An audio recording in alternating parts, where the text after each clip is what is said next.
Thank you. Thank you for joining us, and welcome and congratulations. Thank you. So I think that you're going to open up with a reading for us. Yes, I am. I thought that it would be a good idea to begin from the beginning, right? So I will read a short section from the first chapter from Jojo's perspective. So Jojo is one of the three main narrators in the novel. He's a 13-year-old mixed-race boy growing up in the modern South. And the novel begins on his birthday as he is following his black grandfather out to the animal pens behind their house, and his grandfather is basically going to slaughter a goat to cook it for his birthday.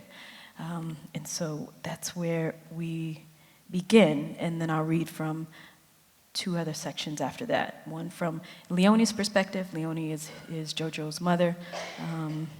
She is not the best mother, but I'll explain a little bit more about her before her section.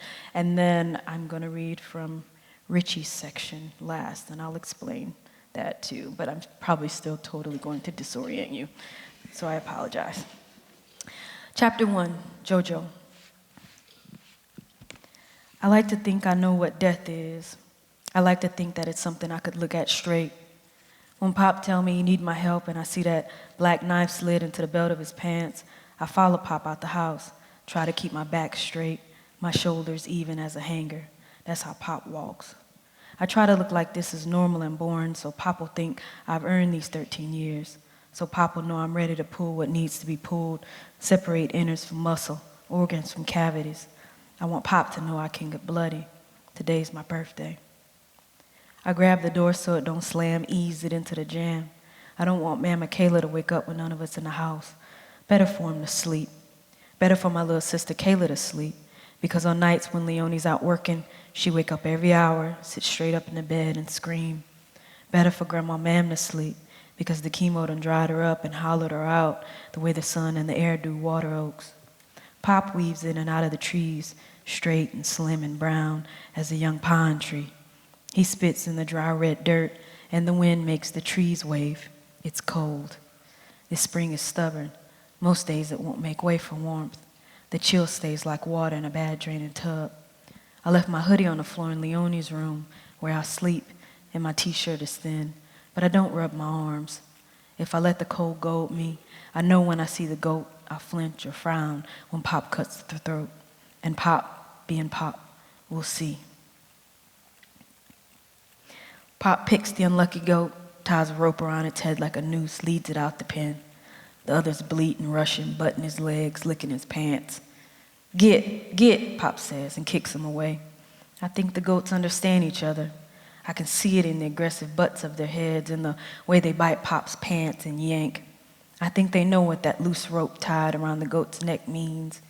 The white goat, with black splashes on his fur, dances from side to side, resisting, like he catches a whiff of what he's walking toward. Pop pulls him past the pigs, who rush the fence and grunt at Pop, wanting food, and down the trail toward the shed, which is closest to the house. Leaves slap my shoulders, and they scratch me dry, leaving thin white lines scrawled on my arms. Why you ain't got more of this cleared out, Pop? Ain't enough space, Pop says. I don't nobody need to see what I got back here. You can hear the animals up front from the road. And if anybody come back here trying to mess with my animals, I can hear them coming through these trees. You think any of the animals will let themselves get took? No. Goats is mean and pigs is smarter than you think. And they vicious too. One of them pigs will take a bite out of anybody they ain't used to eating from. Pop and I enter the shed. Pop ties the goat to a post he's driven into the floor, and it barks at him. Who you know got all the animals out in the open, Pop says. And Pop is right. Nobody in Bois has their animals out in the open in fields or in the front of their property.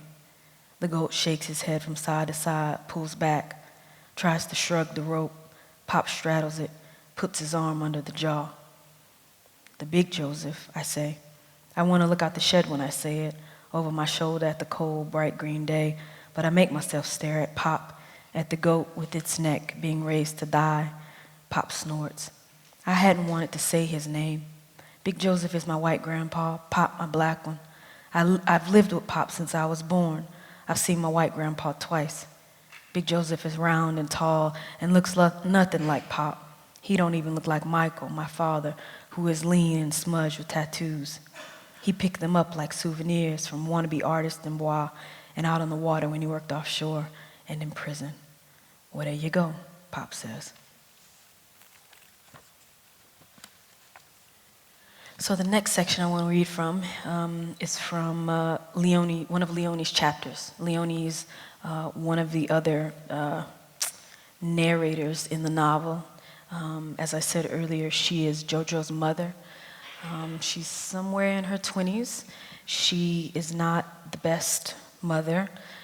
She can be abusive to her kids, physically abusive, emotionally abusive. She neglects them too. So she is still in love with Jojo's father, with Kayla's father. Kayla is Jojo's little sister. And both Leone and Michael struggle with substance abuse problems.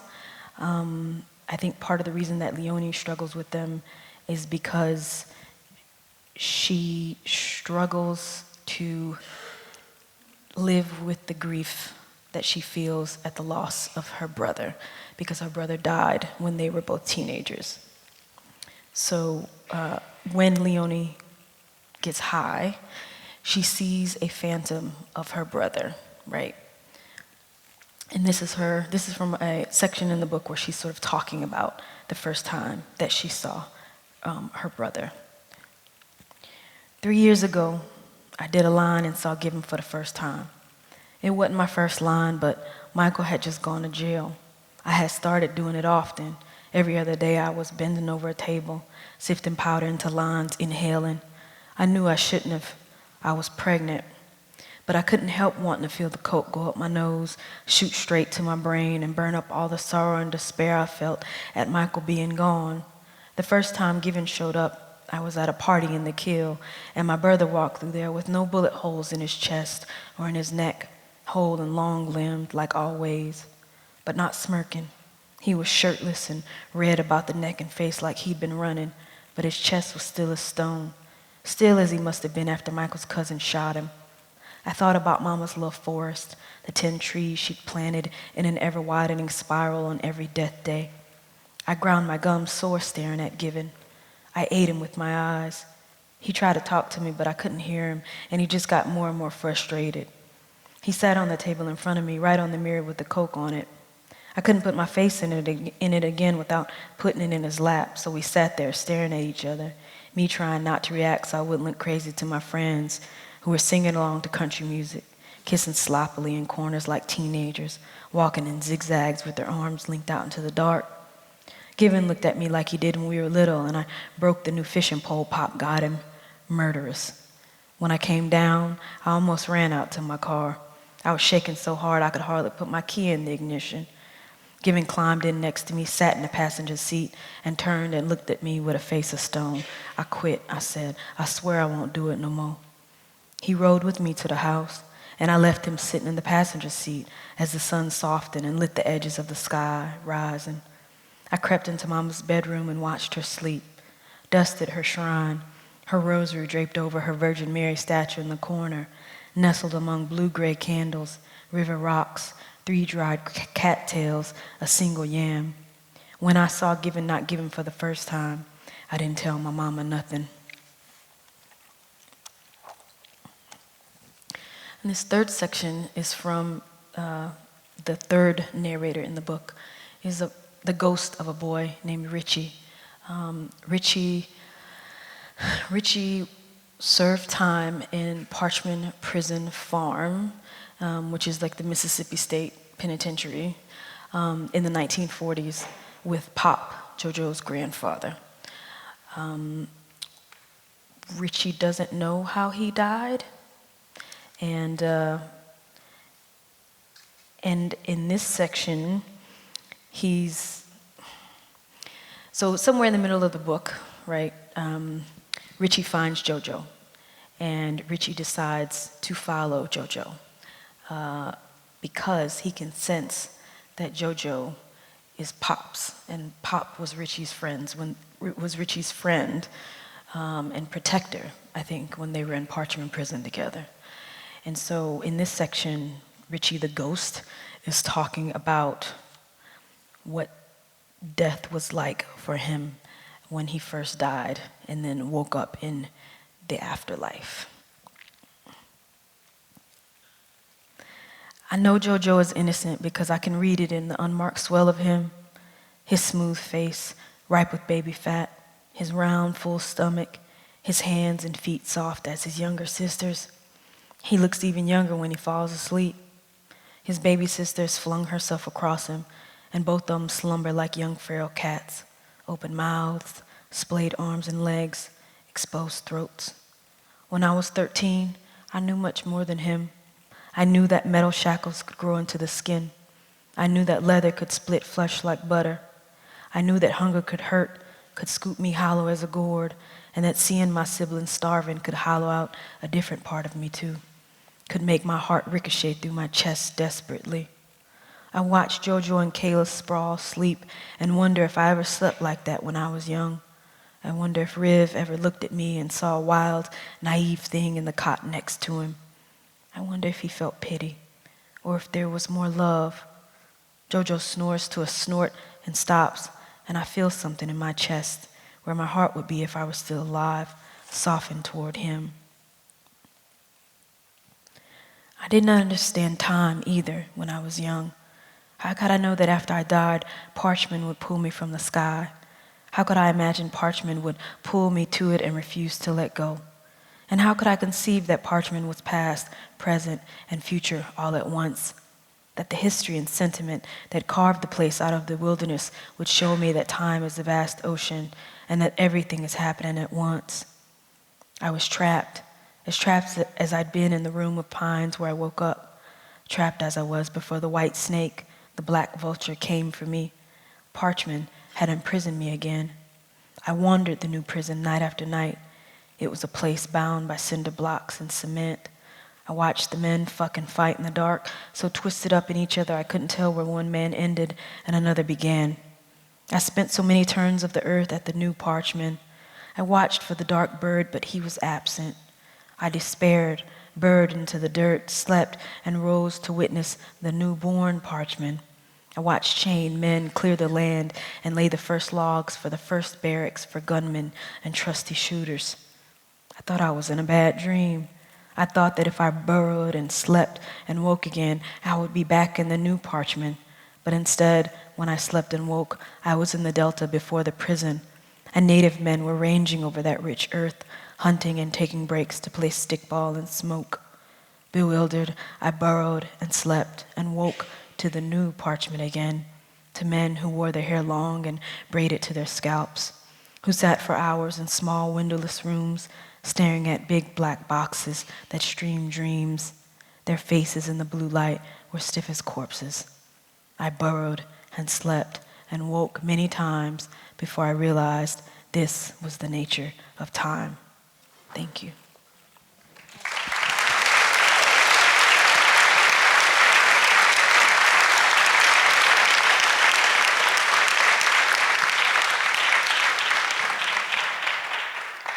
Well, first, thank you for that. It is such a gift to hear an author actually read the words. And I don't know about the audience, but I definitely could feel haunted to hear it in your own voice as you wrote it. You selected what you were going to share about these characters today. Tell us why you picked those particular stanzas that you wanted to share. I think that each section that I read from is representative of what each character's sort of major struggle is, right? So we begin with Jojo in this moment where he is confronting death, and he's thinking about death, and he's thinking about, what it means for something to live and then die. And he's at this moment in his life, right? He's 13, his grandmother's sick, I think that he knows that she will die soon, right? And so he's thinking about it. Death is something that he's definitely thinking about, right? And then, of course, there's the specter of his uncle, that he's probably grown up his whole life hearing stories of his uncle, right? And so, again, he's thinking about death. He's wondering if there's anything that comes afterwards, right? And at the same time, though, I think he's also trying to figure out what it means to be a man and how a man conducts himself in the world, right? How a man, what it means to be a man in America, what it means to be a black man in America, what it means to be a black man in the South, versus like what it means to be a white man in America and what it means to be a white man in the South. I think that's why, he thinks about Michael. That's why he thinks about Big Joseph, his grandfather, right? One of the reasons that I wanted to write about a mixed race boy specifically is because I knew that he would be sort of wrestling with what it meant. He would be wrestling with like these different ideas concerning masculinity, right? And concerning manhood. And I felt like if he had these very different models for that in his family, it would do much to increase the stakes, for him in a very intimate way, right?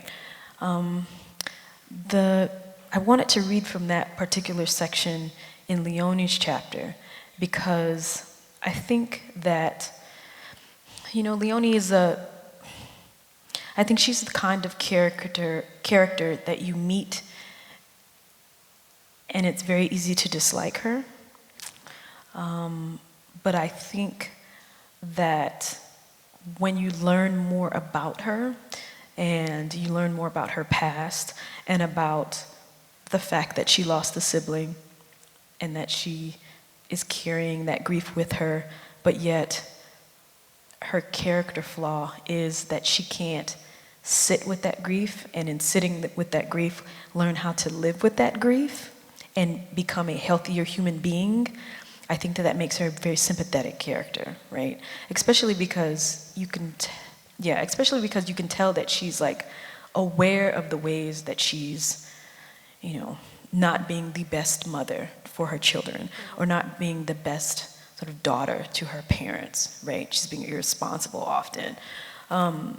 But she can't do anything about it. And so I think that section that I read from sort of shows how here, in this moment, she actually sees, Given as a ghost here, but I think that his presence could also be read as just a symbol of her grief, right? And how it's ever present for her, and it haunts her and it follows her. So that's why I wanted to read that section. And then with Ritchie, I wanted to read the section that I did because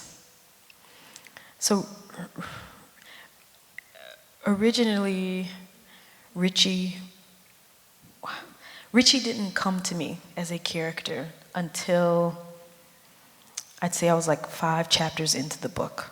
I discovered Ritchie's character. And the reason that I found Ritchie's character is because I was researching Parchman Prison, right? And Parchman Prison is an actual prison in Mississippi. A lot of people are surprised to find that out. And it basically was a working plantation in the 1930s, in the 1940s, in the 1950s.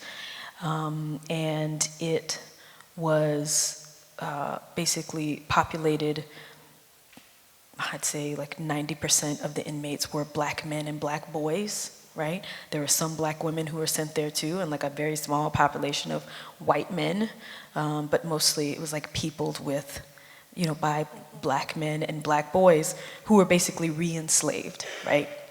So they worked in the fields, they were beaten with whips, they were shackled one to the other, and they were made to lay railroad track and clear tracts of forest. They were re-enslaved, and I found out when I was doing that research that boys as young as 12 and 13 were charged with petty crimes like loitering and vagrancy, and they were sent to Parchment Prison, where they were re-enslaved. And I was so horrified at the fact that that had happened and that I didn't know about it. You know, I'd never learned about it in school. I was raised in Mississippi. I took Mississippi history. I never knew that children like Ritchie existed. And I was also horrified by the fact that, they had been erased in some respect. They had been erased from history, and I was horrified that I didn't know about it. And I was horrified that these children had been tortured and had endured so much. And they'd been silenced, right? And all that suffering had been erased. I keep using the word erased, but that really affected me. And so I read about kids like Richie, and I thought, I have to write about this. I have to write about a boy like this, a boy who was one of these kids, but I wanted to give him agency, and I wanted him to be able to interact with other characters in the present. And I figured out the only way that I could do that was I had to make him into a ghost. So I wanted to read that particular section because I feel like Richie he's struggling with his past. He's struggling with the history of Parchment Prison. He's struggling with the horror of that place. And in many ways, it's doomed him, right, to wander the earth in this kind of purgatory, right, and to reckon with the horror of that place day in and day out. And so that's why I wanted to read from that section. You, the character of Richie, you've learned about him through research, so you came to him later. Alice Walker said that when she wrote The Color Purple, that her characters just came to her in a vision. How did you meet Jojo and Leone? Who are they to you, and how did you come to them? So let's see. So I'm not a plotter. I don't plot my fiction. I begin each novel with a vague idea of who the most important characters are, right? But I do have to say that Jojo came to me first. I was just casting about for ideas, for new novel ideas. This was in maybe 2009. I just completed a rough draft of Salvage the Bones, and I was anxious about what my next project might be. I was trying to figure that out. And so I was just trying to figure out, okay, so who can I write about next? Like, that's the question I asked myself. Not what can I write about next, but who can I write about next? And Jojo came to me. He was this little like vulnerable 13-year-old kid who is trying to navigate growing up as a black boy, because when other people see him, they read him as a black boy, they see him as a black boy. So he's trying to figure out what that means in the modern South. And there was just something about him and the place that he was in and the moment that he was in his life that made me want to write his story. Even though it took me probably 5 years to figure out, maybe a little less, maybe 4 years, to figure out exactly who he was and who the people were around him, right? So Jojo came to me first, and then I think the next character who came to me was Pop. Maybe because of his importance to Jojo, right? Because that's his grandfather, that's his caretaker, that's his father, that's his role model, right?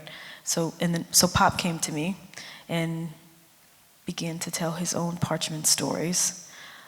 And then only after I figured out who Pop was could I then find my way to Leone. But she was harder to decipher. It took me a while to figure out, to begin to understand who she was and what motivated her. And really, Given was the key to that. Given and Ma'am, her mother, like they were the keys. So for me, it's like a chain, right? So I meet one character that leads me to another character, which leads me to another character, which leads me to another character. And each of those characters teaches me something about the other, about the others. Yeah. Now, with Jojo, because in previous books that you've written, you've taken on the voice of women. With Jojo, you're taking on not only a male voice, but the voice of a young boy. Was that a challenge for you? And in many ways, Jojo is the only character that is easy to love in Sing. Is that deliberate because he's so young and he's at the cusp of a certain decision in his life? I think so. I loved him from the beginning. I love all my characters, but some of them, for whatever reason, are easier to love than others. I felt that way about Esh in Salvage the Bones. Like, I loved her from the very beginning. There was something very sympathetic about her. I think part of me wanted to save her. And so, yeah, so I wanted to pull her up out of the moment that she was in, out of the situation that she was in. And I felt the same for Jojo. It's not, especially, I think it's not hard to love him, and I think it's especially easy to love him because he's a child. He's a 13-year-old child who is burdened with adult burdens. You know what I'm saying? Like the world that he has to maneuver and the responsibilities that he has to shoulder. These are things that normally adults have to deal with, and yet this child has to deal with them. And so I think that makes him easy to love. He wasn't difficult to write for me, and maybe the reason why he wasn't difficult to write is because I loved him and because I felt such sympathy for him. Now, that's not to say that I didn't revise the book 15 times before I sent it on to my editor, because I did. And so when I write a first draft, most of it is very intuitive, right? I find my way to the story, through I immerse myself in that world with the characters, and I just sort of follow where the characters, like where they lead me in that world.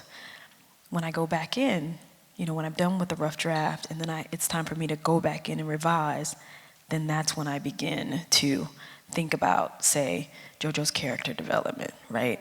Is he enough of a boy? Does he think about sex as much as he needs to think about sex, right? Does he move through the world like a 13-year-old might? And so I think about all those things when I go back in and revise. So like one revision, I revise by, how do I say this? I revise by concern, right? So if one of my concerns is Jojo's character development and whether or not he's enough of a 13-year-old boy, then I devote one whole revision to just concentrating on that aspect. And I revise the entire manuscript, just concentrating on getting that right, right? And then when I'm done, then I sort of check that off of the list, and then I move on to my next, issue. And sometimes that's, then it's Pop's character development or Leone's. And so I do think about, voice or, whether a character is acting in appropriate ways for who they are when I go back in and revise. But I try not to think about those things in a first draft. Now, you said that when you were developing the character, that you were thinking about his family, you were thinking about how he would respond to certain situations. In Jojo, and his mother, Leone, there are a lot of real hard issues that are raised in this book. Earlier you mentioned grief. This is a family that is very grief-stricken, not just Leone from the loss of her brother, Given, who continues to reappear to him, but Jojo becomes haunted by grief, the loss of his grandmother. His Pop is kind of haunted by grief. You also talk about, there's certain threads that I think that kind of run through this book, that run through all of your work. Injustice being one. Given was killed and no one was held accountable for it. For me, in many ways, Given's story reminded me of Trayvon Martin's story, which you write about in your anthology. Can you talk about addressing race and poverty and injustice and worth in your books, and why you wanted to address that in this story? Well, I write about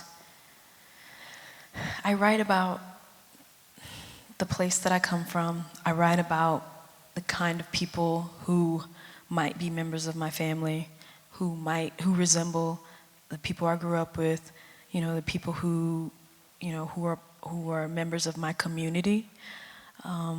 And I, somewhere after Where the Line Bleeds and before I wrote Salvage the Bones, Where the Line Bleeds was my first book, Salvage the Bones is my second book. Somewhere in there, I realized that if I was choosing to write about the place that I come from and the kind of people that I come from, then I had to be honest about the circumstances of their lives, right?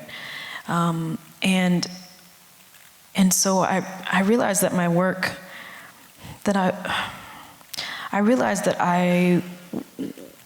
my characters would not lead easy lives, because the people, who I write about, who my characters resemble, they don't lead easy lives.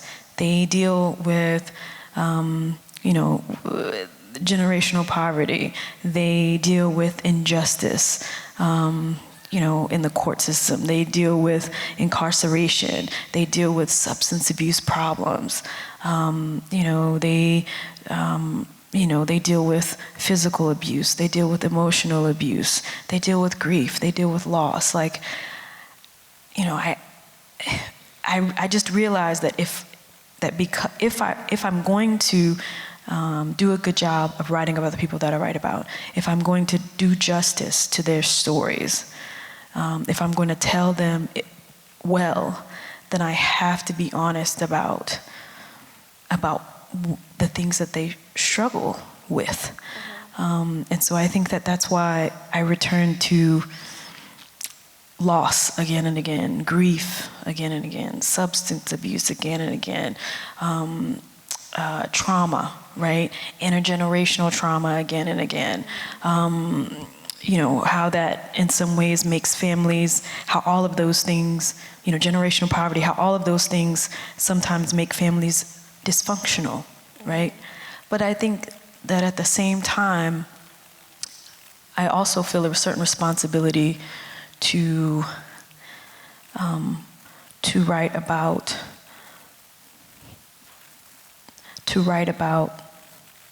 love and finding succor in each other, right? And siblings finding strength in each other and holding each other up, right? And the love that sort of underlies relationships between parents and their children. I have to write about the ways that that communities come together, right, and help each other. Community members help each other survive, right? So at the same time that I have to write about very difficult subject matter, I also have to write about the better things, right? The things that enable us to survive, because I think that we're often reduced to our trauma. In the larger narratives about us, about Black people, about poor people in this country, we are reduced to our trauma, but we're more than that. And so that's why I try to balance the traumatic and the not traumatic in my work, because that's life. And I think we see that really clearly with the way Jojo cares for Kayla.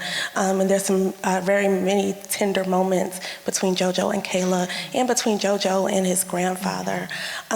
When we were backstage, I talked about how I know that this event is focused on Sing, but having read your other works, that there is a thread that runs through, for example, Men We Reaped, that continues in this book, and that is the thread of grief. And you've suffered a lot of personal grief. How much of this novel and this narrative do you think is rooted in you processing your own personal grief? I don't know. I did a lot of processing of my own grief when I wrote my memoir, when I wrote Men We Reaped. That's why whenever I talk about it, I always say that's one of the hardest things that I've ever written. Definitely one of the hardest things that I've ever done, like tasks that I've undertaken in my life. Because it required me to sit with my grief, to be aware of it, to return to the past, to assess myself in the past, my brother, my cousins, my friends, right? And to just like sit with that experience and unpack it and slow it down, and search for meaning in all of it. And so I think I did a lot of work around grief and really learned a lot about myself, and about other people in my family, and about people in my community while I was writing that book. But I do think that because I've suffered death, and because I've suffered, I've lost people who are close to me, I think that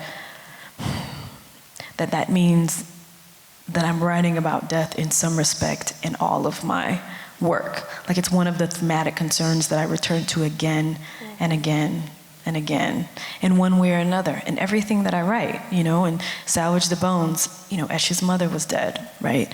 And so she's sort of thinking about, her grief, and her mother is present in her absence, and and so there I was writing about death in a way. Of course, Men We Reaped was all about grief and loss, and how it affects you, and how you sometimes try to run from it, and then how you begin to learn how to live with it, right? And then, so again, in Sing, right, the dead are very important, right? I mean, they exist as ghosts. And then there's the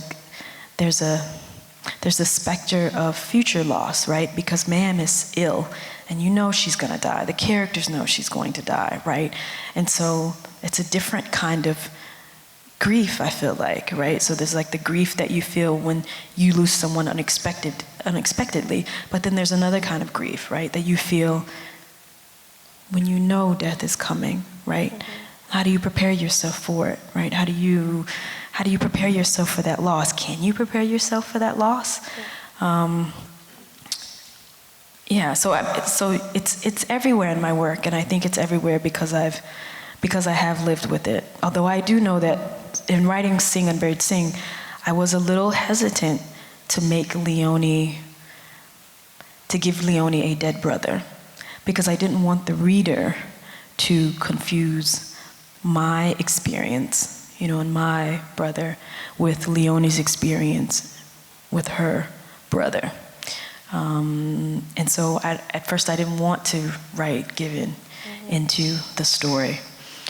But then I decided to try it, and to see if I could make Given real and present and human enough, so that then his loss felt organic to Leone.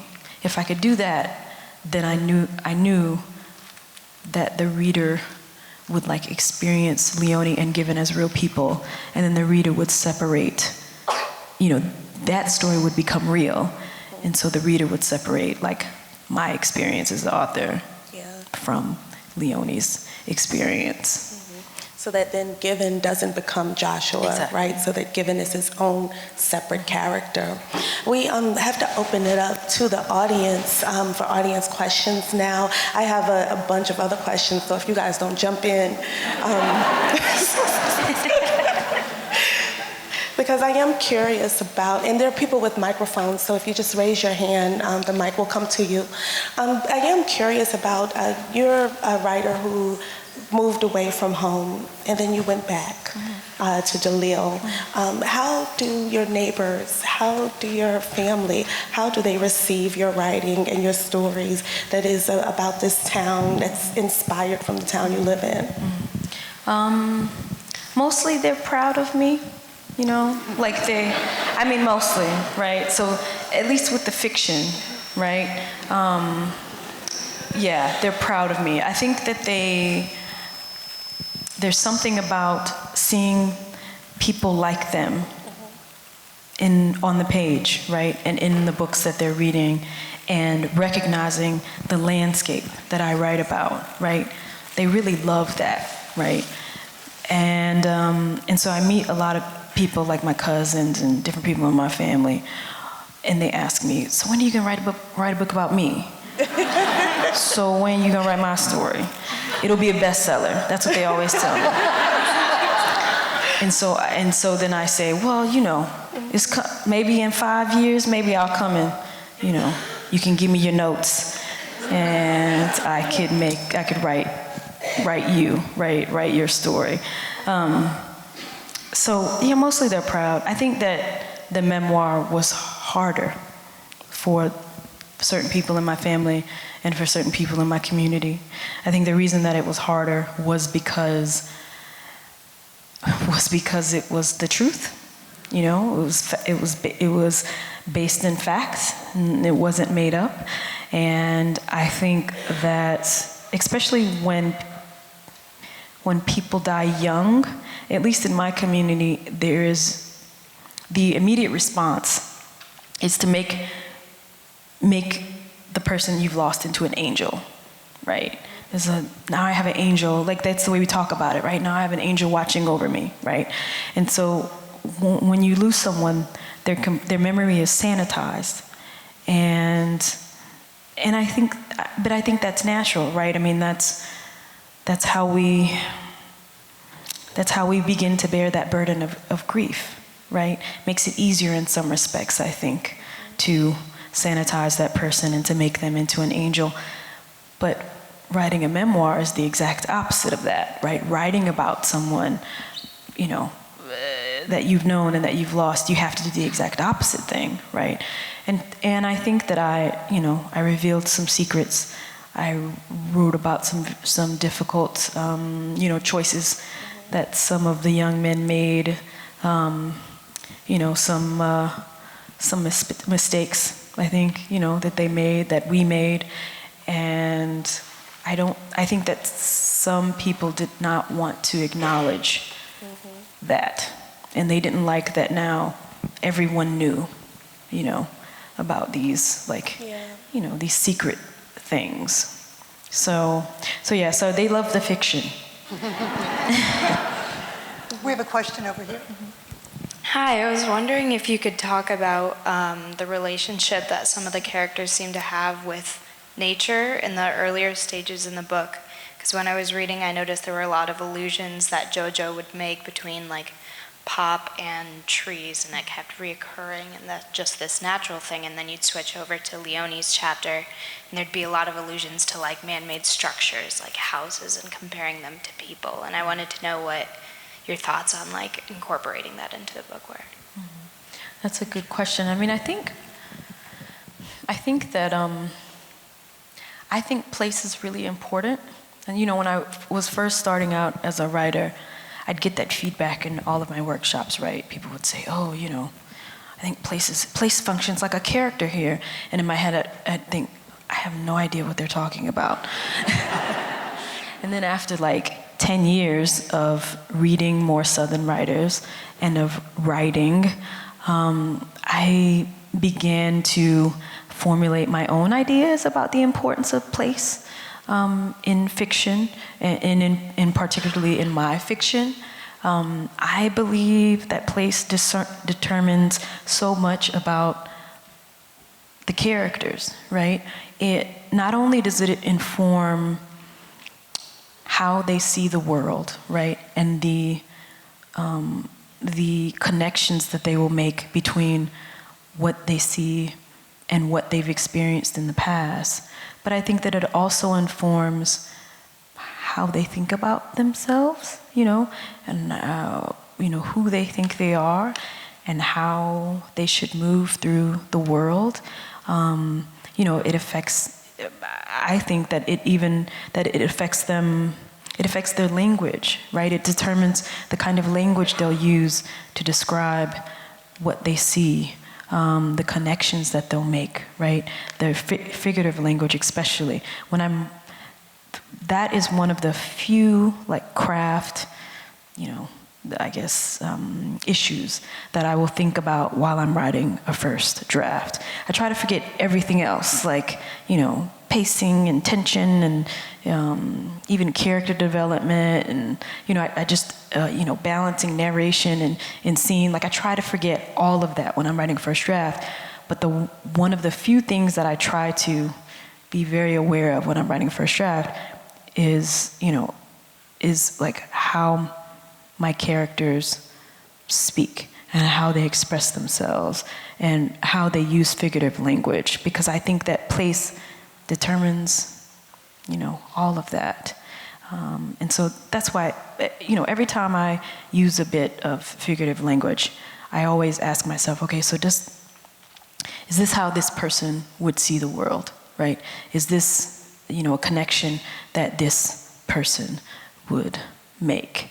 So the South and the rural South informs so much of that, of how the characters see the world, how they interact with the world, and how they express that.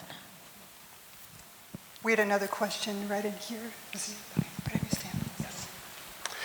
First off, thank you so much for sharing your talents with us. This is a truly remarkable book.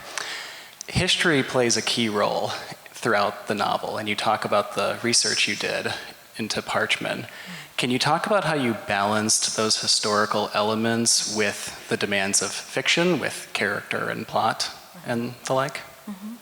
Yeah, so this is, I've never written anything like this before. The other books that my first novel, I did no research for it at all. With Salvage the Bones, I did a tiny bit of research, but basically my research revolved around the hurricane season, right? And how the hurricane season, how the storms hit and how often they came. I had to sort of clarify that in order to clarify the timeline for the 10 days that precede Hurricane Katrina in the novel. So this was all new to me, right?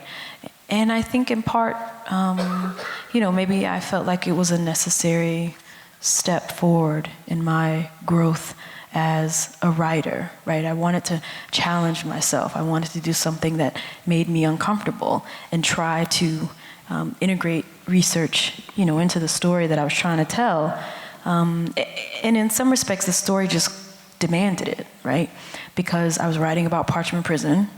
I knew earlier on that Pop, Jojo's grandfather, had spent some time in Parchment Prison, and I knew nothing about Parchment Prison. So I had to read. And I had heard from other writers who do a fair amount of research for their novels that it's very easy to use research to procrastinate, right? To say, oh, I don't know enough yet. I need to read some more before I start this, or before I move on to this next chapter. And so I was already aware that that was one of the pitfalls of, of trying to write a book that used research, that was informed by research. So it was tricky, and some of it was intuitive. I read until I felt like I knew enough to begin. But I then continued to read, and to research, and to sort of read more about Parchment Prison as I wrote. In the same way that I did research on voodoo, right? And on like herbal healing, right? Throughout, the writing of my first draft, and then even, later and during revision, right? So I'm still like researching. I don't know, I think it's, it's tricky, but I think in part you figure out how to do it because the novel teaches you how to do it, right? It's like the story that you're telling teaches you how to tell it. I know that's not very clear, but but I honestly feel that way. I feel like each book that I've written each book teaches me how to write it. Like the next book that I'm working on, I'm actually working on 2 books at the same time, but one of those books is, a literary novel set in New Orleans and surrounding areas during the height of the domestic slave trade, so in the early to mid 1800s. I have never written anything like that before, right? And I've been doing a ton of research, but I think it's needed research because I have no idea. I'm not a history buff, so I'm doing a ton of research, so that when I finally, I've already begun the project, but when I get into the project, when I begin to build some momentum, I will be able to render that world vividly and make the research feel organic to the story, make it apparent, like use it sort of seamlessly, right? Use it to render that world instead of, because the thing that you don't want is you don't want someone to feel like they're reading research.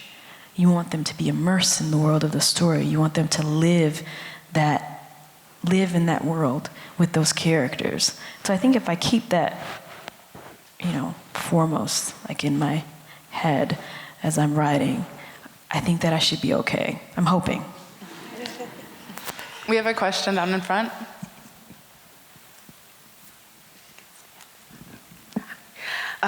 Thank you so much. I'm such a big fan. I'm just really moved by this moment. So my question is, so I read that you became a writer because to honor the memory of your younger brother, and I just wanted to know a little bit more about like your relationship with writing. Like, have you always felt like this deep love for it?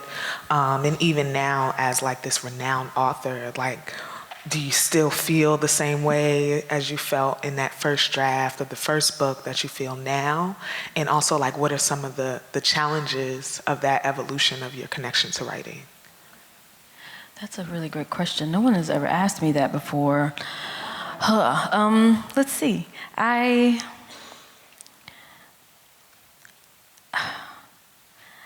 feel that it was a very specific need that I felt when I began to write about my brother, or to write about characters who resembled my brother, right? I think in some respects maybe I wanted to write characters who resembled my brother because I wanted to try to figure him out. I wanted to write about boys who resembled him because I wanted to perhaps write my way towards his inner life when he was a kid. I think that in some way that my brother is present in all of my male characters in one way or another, because maybe I'm writing about the man that he might have become, right? In each of those characters in some way.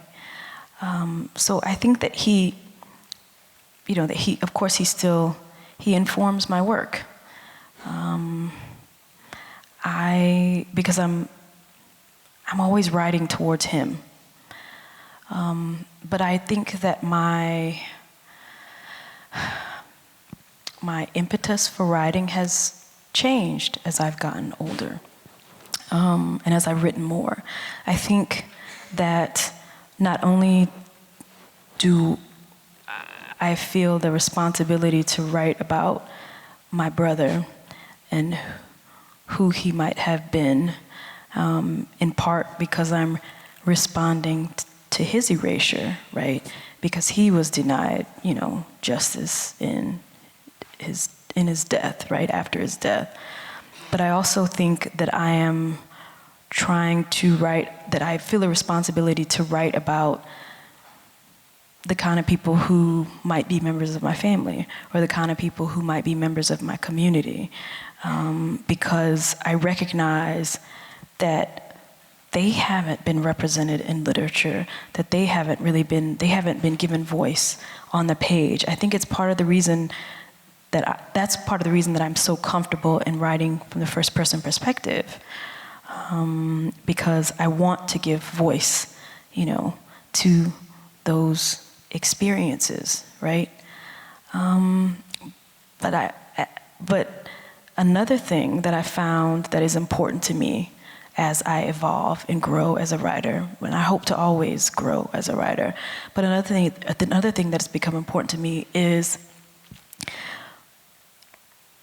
reading about the past, reading history and finding forgotten people, and then bringing their stories into my fiction and into the present, and reintroducing them into the public conversation and maybe into the public's imagination.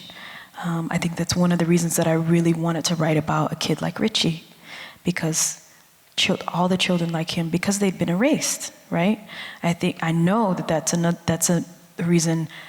One of the reasons that's sort of motivating me to challenge myself and to write a novel set in New Orleans during the height of the domestic slave trade. Because one morning when I was driving to work, I teach at Tulane, so before the election, I'd listen to NPR in the morning, and so there was a series called Tripod that was all about New Orleans at 300, right? And so each episode was about a different little-known fact of New Orleans history, right? And I was listening one morning, and they did a segment on the domestic slave trade, right? And so I had these very vague, ill-informed notions of what the domestic slave trade consisted of in New Orleans. And in this report, they start talking about slave pens. And I'm like, a slave pen? Like a pen that you hold animals in? Slave pens. And there were dozens of them throughout the city. And that's where slaves were bought when they were bought to the city. And then they were groomed, and they were inspected, and they were dressed in uniform, and then they were, they were told to act out certain roles for the sellers to entice buyers, and then they were sold. And there were dozens of places, right? So this wasn't just one or two auction houses, right? These were, throughout the city, dozens of them. And then I didn't know they existed, right? The slaves were just housed there like animals. And then, so they've all been sort of done away with, right? And there are now 2 historical plaques in the city of New Orleans that, that document that history and say, oh, this is a slave pen was here, and one of those plaques is in the wrong spot. And so that just made me aware of how that history had been erased. that history, all that suffering, all that pain, and then the strength that it took for the enslaved to endure what they did, the desperation, their fortitude, their ability to adapt, their ability to build family, even as their own families were ripped apart. All of that had been erased. And so I heard that report, and I thought, okay, I have to write about this. Like, I have to write about this. So that's, as I grow as a writer, I find, that what brings me to writing, what attracts me to the page, what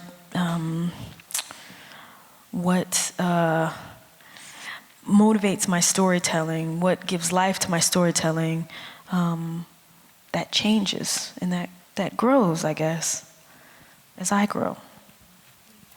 But you've also said that when you were growing up, you were a voracious reader, and you didn't see people like you represented on the page. So in many ways, you still stay true to that mission of representing stories like your own, or like your family's history that have not been represented before. So even with that research, you're still identifying those new stories and putting them on the page. Exactly. We have time for just one more question, but I want to remind people that there will be a book signing out in the lobby, and if you have not purchased your book yet, Seminary Co-op is out in the lobby selling Sing Unburied Sing and all the rest of the books. So our final question of the evening. Hello. So I'm from New Orleans, and so it's just really inspiring to watch your work, and I'm really excited about your new project. And I'm really interested in understanding how you sort of were able to give the characters, I guess, sort of the process between switching voices of the characters between like Jojo and Leone within Sing Unburied Sing, and how those sort of contributed to the overarching narrative you were able to tell. Could you maybe discuss that a bit? Was that clear? Yeah, that was clear. Okay. It's a hard question to answer, so I can try.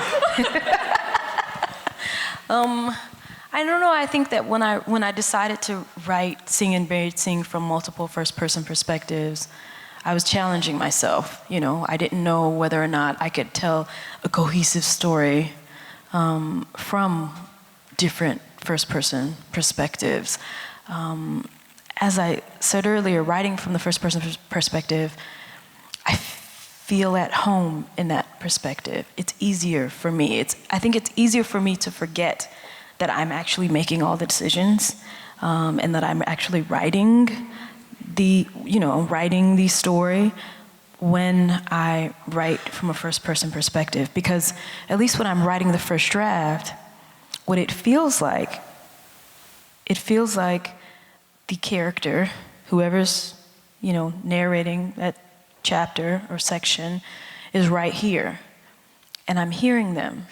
They're telling me this story, and at the same time that they're telling me this story, they're sort of grabbing me by the hand and like leading me through that moment. They're leading me through that scene.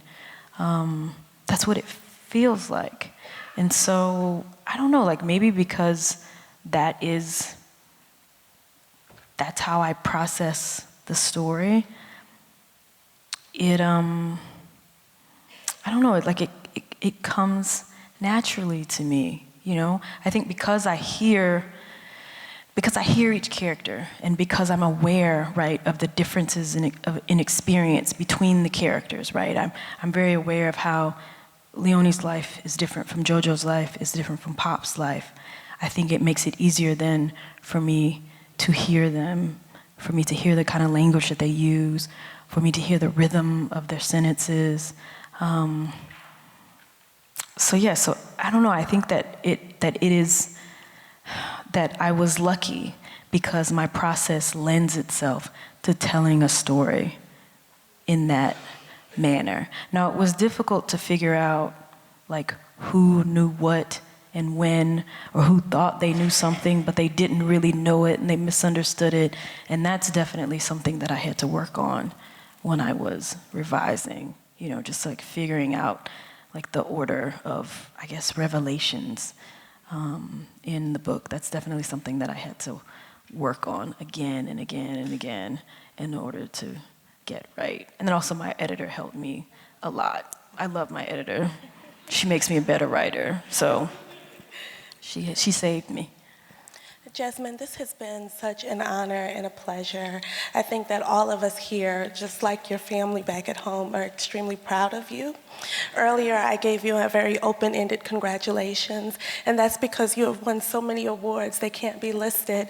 But if the audience, if you don't know, Jesmyn Ward is the only author, the only woman to have won the National Book Award twice. Let's please, and it is so deserved. Thank you for the stories that you have brought to us. Thank you for introducing us to Jojo and to Leone. And I think that we love them just as you do. Thank you.